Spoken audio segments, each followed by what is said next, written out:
तो हेलो भाइयों, कैसे हो आप सब। एक और वीडियो में आपका स्वागत है, जिसमें अपन जैसा कि आप देख सकते हैं कि चतुर्श्रेणी सीधी भर्ती फाइनल टेस्ट नंबर 3 कलाम एकेडमी का इसमें सॉल्यूशन देखने वाले हैं बड़े आसान तरीके से गणित का। अपन अब जो भी गणित बैकग्राउंड से, मैथमेटिक्स है 12th तक या फिर बीएससी करी है, ये वीडियो उनके लिए आसान हो सकती है। लेकिन ये वीडियो मैं बना रहा हूँ जिनका बैकग्राउंड आर्ट्स बैकग्राउंड है, या फिर जिसने 10वीं के बाद में गणित पढ़ी नहीं है, गणित का कुछ भी नहीं पढ़ा है, इस वजह से उनके लिए ये वीडियो है। तो चलो सबसे पहले शुरू करते हैं गणित के पोर्शन से। तो ये रहा सबसे पहला क्वेश्चन 28 नंबर का। क्या बोल रहा है क्वेश्चन, 8, 10, 12 से विभाज्य 3 अंकों की सबसे बड़ी संख्या, 3 अंकों की सबसे बड़ी संख्या। तो अपन इससे एलसीएम वगैरह से भी कर सकते हैं, लेकिन मैं आपको बताने वाला हूँ सबसे आसान तरीका, ऑप्शन एलिमिनेशन मेथड। देखो 8 है, 10 है और 12 है, सब में 2 का भाग जा रहा है, मतलब इनसे जो संख्या बनेगी, तीनों की विभाज्य संख्या बनेगी, उसमें भी 2 का भाग जाना चाहिए। ये खत्म हो गया ऑप्शन, क्योंकि इसमें 9 है आखिरी में, और 2 का विभाज्य 0, 2, 4, 6, 8 आना चाहिए संख्या के आखिरी में। ये गया। उसके बाद अपने पास 10 भी है, तो 10 का भी भाग जाना चाहिए, तो 996, ये भी गया। अब बचे 2 ऑप्शन। अब 2 ऑप्शनों में से अपन पहले वाले का ले लेते हैं। क्या 8 का भाग किस में जाएगा, 8 का भाग इसमें चला जाएगा क्या, 8 एकम 8, एक बचेगा 10, 8 एकम 8, 2 20 नहीं जाएगा, तो बचा क्या ऑप्शन 960। तो ये आंसर हो जाएगा। ऐसे आप ऑप्शन एलिमिनेशन मेथड से भी आप आराम से कर सकते हो ऐसे क्वेश्चंस को। चलो आगे करते हैं अपन।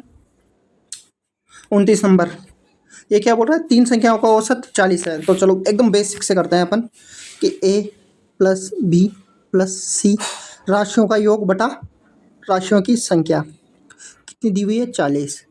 तो सबका योग कितना आ जाएगा, a प्लस बी प्लस सी बराबर 40, 4×12 120 आ गया। ठीक है, तो क्या आ गया अपने पास, a प्लस बी प्लस सी कितना आ गया, 120 आ गया। ये पहली समीकरण बन जाएगी भाई, है ना, ये पहला बन जाएगा।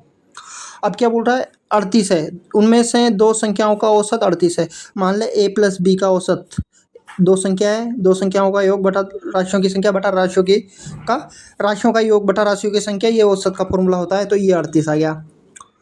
अब इन दोनों का योगफल a प्लस बी का 2 8 16, 2 3 4 1 7, तो ये दूसरी समीकरण बन गई। अब इसको क्या चाहिए, तीसरी संख्या, तो तीसरी संख्या c चाहिए। तो अगर मान लो मैं पहली में से दूसरी को घटा दूं, a प्लस बी प्लस सी को a प्लस बी घटा दूं, तो a प्लस बी दोनों कट जाएंगे, बचेगा क्या, c बचेगा। तो c बराबर 120 माइनस 76, तो 4 आ जाएगा। 10 में से 6 गया तो 4, 11 में से 7 गया तो 4, 44 आंसर आ जाएगा। देख ये रहा चौथा ऑप्शन। नंबर 30 क्वेश्चन से मैथ शुरू हो रही है, तो चलो हाँ इतना। तो ये जो पहला क्वेश्चन है अपने पास, 5 रुपये में 6 की दर से खरीदे गए आम 6 रुपये में 5 की दर से बेची जाती है। तो ये खरीदा गया मतलब क्रय मूल्य, बेचा गया विक्रय मूल्य। अब एक एक कितने रुपए में खरीदा गया, 5 रुपये में 6 खरीदे गए, मतलब 5 रुपये में 6 टॉफ़ी आती है, तो एक टॉफ़ी कितने रुपए में आएगी, 5/6। ठीक है, रेशियो 6 रुपये में 5, मतलब एक एक कितने रुपए में बेची गई, 6/5 में। अब इनका क्रॉस मल्टीप्लिकेशन कर दो आप, सीधी सी बात है। तो 5×25 इधर आ जाएगा, रेशियो 6×36 इधर आ जाएगा। ठीक है, तो अब कितना ज़्यादा है इससे प्रॉफिट होगा, तो कितना का 36 माइनस 25 कितना होता है, 11। और हमेशा जो लाभ लाभ निकालते हैं, लाभ या हानि निकालते हैं, वो हमेशा किस में से निकालते हैं, क्रय मूल्य में से। तो 11/25 गुणा 100। ठीक है, तो 25 चौक 100, 11×4 44% का लाभ होता है, 44% का लाभ होता है। आगे समझ में, चलो आगे चलते हैं। 31 नंबर, क्या बोल रहा है, किस साधारण ब्याज की दर से 5 वर्ष में एक साधारण ब्याज मूलधन का 1/4 हो जाएगा। मतलब साधारण ब्याज मूलधन का, मतलब ये क्या है, साधारण ब्याज है, ये एक क्या है, साधारण ब्याज, और ये 4 क्या है, प्रिंसिपल मतलब मूलधन। तो अब अपन देखो, मैंने कल भी बताया था कि साधारण ब्याज का फॉर्मूला होता है साधारण ब्याज बराबर मूलधन गुणा दर गुणा समय बटा 100। तो ऐसे ही अपन अगर मान लो SI अपॉन P लिखते हैं, मतलब साधारण ब्याज अपॉन मूलधन, मूलधन को इधर नीचे ले आया मैं, तो क्या बचेगा, दर इंटू समय बटा 100। देखो वही फॉर्मूला बन गया, साधारण ब्याज बराबर, अगर इसको इधर ले जाते हैं तो मूलधन इंटू दर गुणा समय बटा 100 बन जाएगा। तो ये कितना दिया हुआ है, 1/4 दिया हुआ है। अपन को क्या चाहिए, दर चाहिए, मूलधन दर चाहिए ना, दर से किस दर से, तो 1/4 दर निकालनी है। समय 5 वर्ष दिया हुआ है, बटा 100 दिया हुआ है। ठीक है, तो 5/100, तो 5 का भाग जाएगा 100 में 20 बार, 4 का भाग जाएगा 5 बार, तो परसेंट कितनी आ गई, आर बराबर 5%। ठीक है, तो ये रहा सेकंड आंसर। तो ये आंसर हो जाएगा 5% का। ठीक है, आ गया समझ में। आगे चलते हैं। ये क्वेश्चन है कि 5 वर्ष में चक्रवर्ती ब्याज की दर से 4 गुना हो जाती है कोई राशि। तो पहले कितनी थी, 1, अब कितनी हुई, हो गई है 4, 4 गुना हो गए ना, 1 की 4 हो गई है, कितने में, 5 साल में, 5 ईयर में। अब ये बोल रहा है कि 10 साल में कितनी हो जाती है। जब भी चक्रवर्ती ब्याज वाला क्वेश्चन आता है ऐसा, तो अगर 5 को 2 से गुना कर देंगे तो ये कितना, 10 साल आ जाएगा। ठीक है, और 10 साल इधर बनाने के लिए इनका दोनों का स्क्वायर करना पड़ेगा। 1 का स्क्वायर 1, 4 का स्क्वायर कितना होता है, 16। तो ये कितना गुना हो गया, इससे 16 गुना हो जाएगा। तो आंसर क्या आ जाएगा, 16 आंसर आ जाएगा। समझ में आ गया। चक्रवर्ती ब्याज में अगर इधर ईयर में गुना कर रहे हो तो इधर क्या क्या लगाना पड़ता है, स्क्वायर लगाना पड़ता है। 2 से गुना कर रहे हो तो 2 का स्क्वायर, 3 से गुना कर रहे हो क्यूब करना पड़ता है। ठीक है, इसी को अब वापस ऐसे कैसे लिख दो, 1 का स्क्वायर 1, 4 का स्क्वायर 16, 16 आ गया। तो ये कितना गुना हो गया, 16 गुना। अब अगर साधारण ब्याज का आएगा उस टाइम पे उसको डिस्कस कर लेंगे अपन। तो ये याद रखना है आपको। ठीक है, अगले क्वेश्चन पे चलते हैं। एक वृत्त की त्रिज्या में 50% की वृद्धि होती है तो क्षेत्रफल पर क्या प्रभाव पड़ेगा। अब देखो, त्रिज्या, वृत्त का क्षेत्रफल क्या होता है, पाई आर का स्क्वायर। अब आर क्या हो रही है, 50% की वृद्धि। 50% की वृद्धि मतलब पहले 100 था, 100 थी, अब कितनी हो गई है, 150 हो गई है। अब अगर अपन को ये आर के लिए है, अगर अपन पाई, तो पाई ऐसा ही रहेगा, पाई बाई बटा 7 होता है, वो चेंज होगा ही नहीं। तो आर का स्क्वायर करना है, तो ये आर का स्क्वायर में कितना फर्क पड़ेगा, स्क्वायर कर देंगे इन दोनों का, इन दोनों का स्क्वायर कर देंगे। ठीक है, तो ये कितना आ जाएगा, देखो 100 का स्क्वायर 10,000 आ जाएगा, 1 के पीछे 4 जीरो। ठीक है, 15 का 225 और डबल जीरो, 2 जीरो से 2 जीरो खत्म, 25 से 4 बार, 25 से 9 बार, 25 नाम 225। अब कितना बड़ा है ये क्षेत्रफल, ये पहले का क्षेत्रफल है, ये अभी का क्षेत्रफल है, ये पुराना है, पुराना, ये क्या है, नया है। ठीक है, ये क्या है, नया। तो 4 से 9 कितना बड़ा है, 5 बड़ा है, और कितने में से, 4 में से 5 बड़ा है, कितना बड़ा है, 5 बड़ा है। कितने में, पहले कितना था, 4 था, तो पहले वाले से निकालेंगे कि अब कितना हो गया है, तो 100, 4 का 25 बार, 25 पंजे 125, कितना परसेंट बढ़ गया है, 125% बढ़ गया है पहले से। क्षेत्रफल में वृद्धि 125%। आ गया बात समझ में। अगर नहीं आया तो कमेंट में जरूर बता दे मेरे को। ठीक है, 34 नंबर वाले क्वेश्चन पर चलते हैं। ये क्या बोल रहा है, ए तथा बी की आय का अनुपात है 7 और 8। ए की आय में 20% की वृद्धि, बी की आय में 10% की वृद्धि, एक में बढ़ा रहा है एक में घटा रहा है, तो इनकी आय का अनुपात क्या हो जाएगा। ठीक है, चलो तो थोड़ा सा अपन पहले खाली स्थान ढूंढ लेते हैं। ये रहा, तो ये ए है, ये बी है, 7:8 है, तो मैं मान लेता हूँ कि ए 700 रुपये कमा रहा है, बी कितना कमा रहा है, 800 रुपये। कोई फर्क नहीं पड़ेगा क्योंकि 2 जीरो से 2 जीरो कट जाएगी, 7:8 आ जाएगा जो यहाँ दे रखा है। अब ए की आय में 20% की वृद्धि, कितनी की, +20%। तो 700 का 20% निकालो, 700 का 20%, 20/100। तो ये 2 जीरो से 2 जीरो यहीं खत्म हो जाएगी, तो 140 बढ़ाएंगे, तो 140 बढ़ाते हैं, 700 में 140 बढ़ाते हैं, 840 हो जाएगा अनुपात। अब 800 में इसमें क्या करनी है, 10% की माइनस 10% की कमी करनी है मेरे को। तो 800 का 10% कितना हो जाएगा, 80 हो जाएगा। देखो 800 का 10% यहाँ पे कर देता हूँ, 800 का कितना परसेंट, 10%, 2 जीरो से 2 जीरो खत्म, 80 हो जाएगा। देखो तो 80 इसमें घटाते कितना आ जाएगा अपना, 80 घटा देंगे तो 720 आ जाएगा। 800 में से 80 घटाते ही कितना घटाएंगे, 80 घटाएंगे, 80 घटाते ही 720।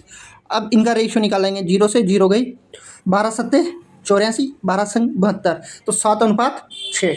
12 7 84, 12 6 72, 12 12 का भाग देंगे दोनों तरफ तो 7:6 आ जाएगा। ये रहा पहले नंबर पे ऑप्शन। ठीक है। हाँ, 35 नंबर पाई आरेख का दूसरा नाम क्या है? पाई आरेख, पाई चार्ट जो बनाते हैं अपन ऐसे बनाते हैं। इसमें भी एक क्वेश्चन आएगा आगे। वो पाई आरेख, वृत्तीय रेखा, दंड रेखा नहीं बोलते हैं, आयतीय चित्र नहीं बोलते हैं, बहुभुज नहीं बोलते हैं, वृत्तीय रेखा बोलते हैं। 36 नंबर पे देखो पाई चार्ट, ये देखो यहीं पे बता देता हूँ। ये रहा पाई चार्ट और ये सर्कल वाला बना रखा। चलो, तो इस क्वेश्चन को अब अपन आराम से पढ़ते हैं और आंसर करते हैं। ठीक है। क्या बोल रहा है? निम्न चार्ट पाई चार्टों में छात्र के चुनाव प्राप्त वेद मतों को प्रदर्शित करता है। यदि डाले गए कुल ऑटो मतों की संख्या 720 है, 720 थी, जीतने वाले ने अपना निकटतम प्रयासी को कितने मतों से हराया? अब सबसे ज़्यादा वोट किसके पास आएंगे? छात्र वन के पास, क्योंकि सबसे बड़ा एरिया यही होल्ड कर रहा है, इसी के पास है। 120 डिग्री, 100 डिग्री, 80 डिग्री, 60 डिग्री, तो ये कुल टोटल कोण बनाता है 360 डिग्री का। तो अब सबसे निकटतम प्रयासी को कितने वोटों से हराया? तो 100 वाला रहेगा सबसे निकटतम। छात्र एक जीत गया, छात्र 4 हार गया, निकटतम प्रत्याशी है। तो 120 डिग्री है, 100 डिग्री है, तो कितना अंतर है? 20 डिग्री का। कितना अंतर है? 20 डिग्री का। यही निकालना है अपन को, कितने मतों से हराया, मतलब इन दोनों का अंतर। अब 720, कुल मतों की संख्या 720 दी हुई, ये कितने 300 डिग्री के बराबर है। कितने? 360 डिग्री के बराबर है। कितने की वैल्यू चाहिए अपन को? 20 डिग्री की। तो ये सीधा सम फंडा है, इसको याद रखना हमेशा। तो ये 0 से 0, 36 दूनी 72, 2 गुणा 20, 36 दूनी 72, 2 गुणा 20 40, तो 40 आंसर हो जाएगा।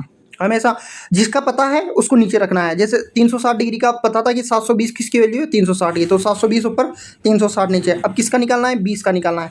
जैसे ऐसे करते हैं ना अपन कि 360 डिग्री किसकी वैल्यू है? 700, कितनी वैल्यू है? 720। 1 डिग्री की कितनी होगी? तो इसको ऐसे काट देंगे तो 2 आ जाएगा।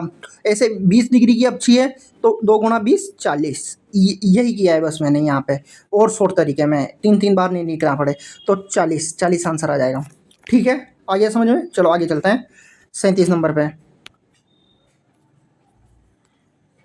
ये बड़ा अच्छा क्वेश्चन है कि 12 पुरुष 1/3 काम को 8 दिन में करते हैं। कितने काम को? 1/3 काम को कितने दिन में? 8 दिन में। अगर मान लो पूरा काम करवाना है तो कितना टाइम लगेगा? 24 दिन लगेंगे, डेज। ठीक है। अब इसमें एक फॉर्मूला लगता है, तो इस काम को 16 पुरुष कितने दिन में पूरा करेंगे? अब देखो, एक फॉर्मूला लगता है आदमी, person into time. P1 T1 बराबर P2 T2 गुणा T2। अब देखो, पहला कितना पर्सन था? 12। कितने दिन में काम कर रहे थे? पूरा 1/3 8 दिन में, तो पूरा काम 24 दिन में। अब कितने पर्सन है? 16। तो इनका टाइम निकालना है, अब कितने दिन में करेंगे? तो 8 तिया 24, 8 दूनी 16, 2 छंग 12, तो 6 गुणा 3 6 तिया 18 दिन में कर देंगे। कितने दिन में कर देंगे भाई? 18 दिन में कंप्लीट कर देंगे। ठीक है। चलो अगले क्वेश्चन पे चलते हैं अपन।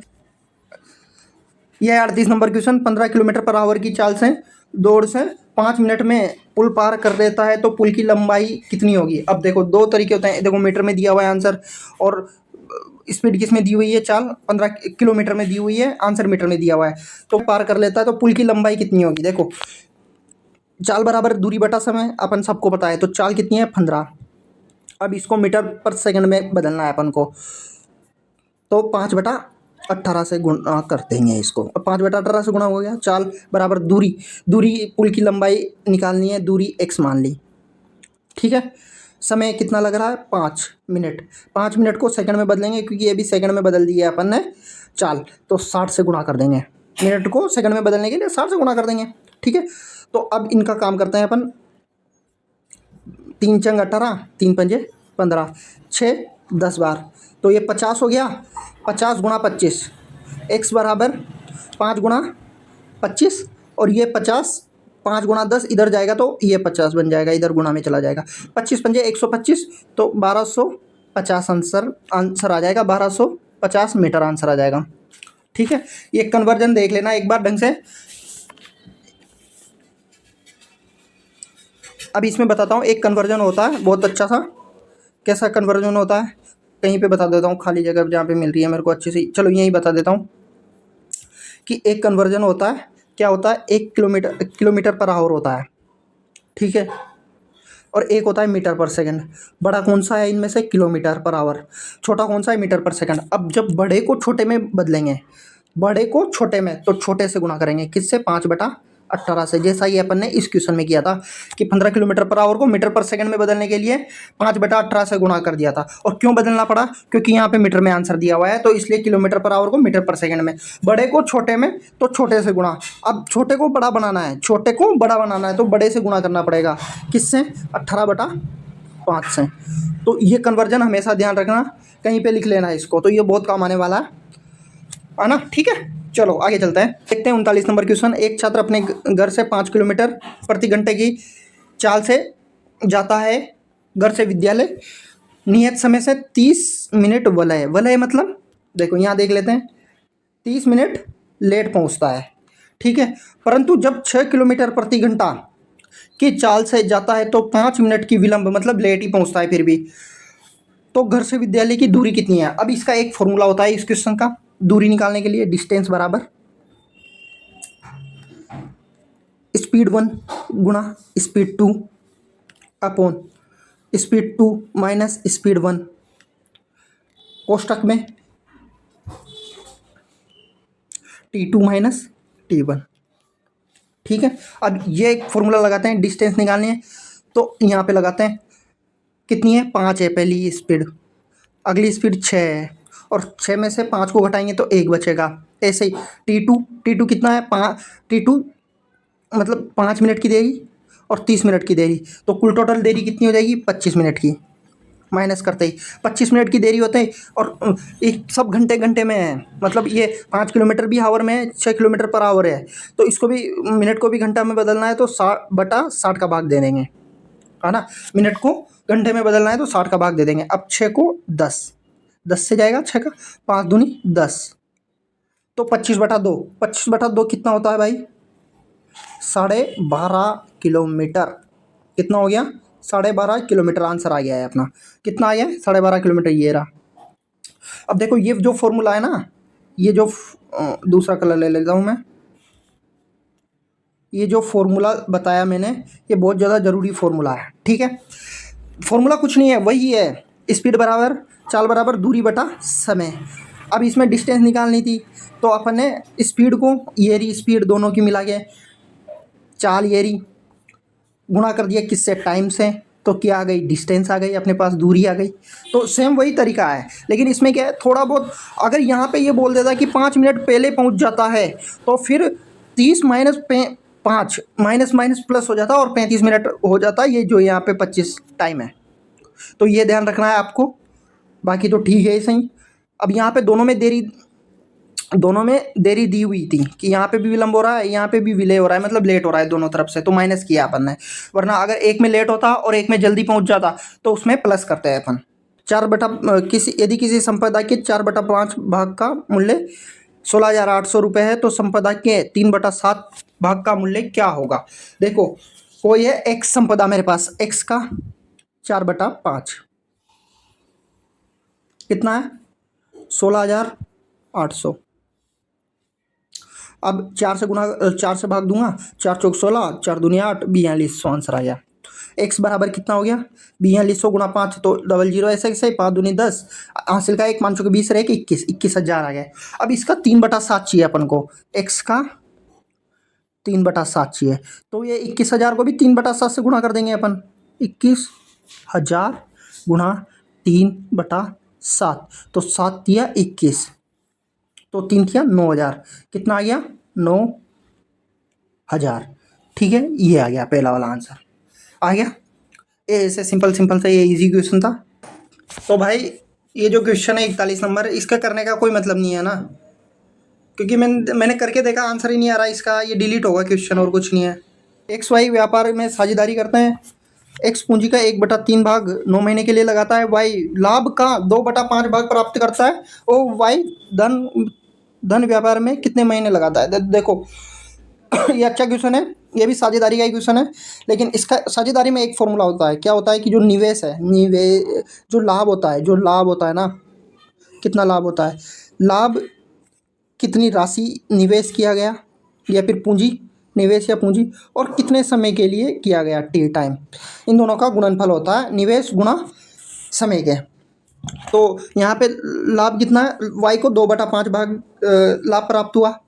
ठीक है, अब मैं मान लेता हूँ कि पूंजी, कुल टोटल पूंजी 3 थी, 3A थी, और कुल टोटल लाभ कितना प्राप्त हुआ, 5B प्राप्त हुआ दोनों को। ठीक है, तो अब अपन क्या करेंगे, लाभ का 2/5, वाई का लाभ, एक्स का लाभ कितना हो गया, वाई का लाभ 2/5 है, तो 2/5, तो वाई का लाभ कितना आ जाएगा, 2 आ जाएगा, तो वाई का लाभ 2 आ गया।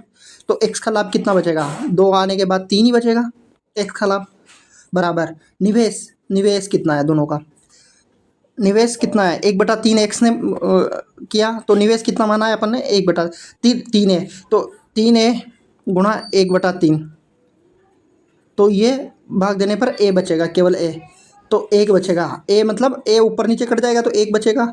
बाकी निवेश किसने किया होगा, वाई ने किया होगा, कितना, 2 गुणा टाइम, 9 दिया हुआ है किसका, एक्स का, वाई का अपन को निकालना है, तो ये निकालना है वाई का समय अपन को। ठीक है, तो देख लो अब आप, 3 दिया 9, 2 को 2 खत्म, वाई बराबर 3, वाई बराबर कितना आ गया, 3 आ गया, देख लो आप। तो ये 3 महीना आंसर हो जाएगा इसका, बाकी तो नहीं है। तो भाई यहाँ होते हैं अपने पूरे मैथ्स के क्वेश्चन। अगर किसी क्वेश्चन में भी डाउट है, कुछ भी दिक्कत है, तो प्लीज़ कमेंट कर देना और बता देना मैं कैसा काम कर रहा हूँ और मेरे को कैसी कैसी वीडियो लेके आनी चाहिए। बाकी वीडियो देखने के लिए धन्यवाद। ठीक है, चैनल लाइक कर देना, एक वीडियो को पसंद आए तो, और चैनल को क्या कर देना है, सब्सक्राइब कर देना है। ठीक है, बाकी कमेंट तो कर ही देना।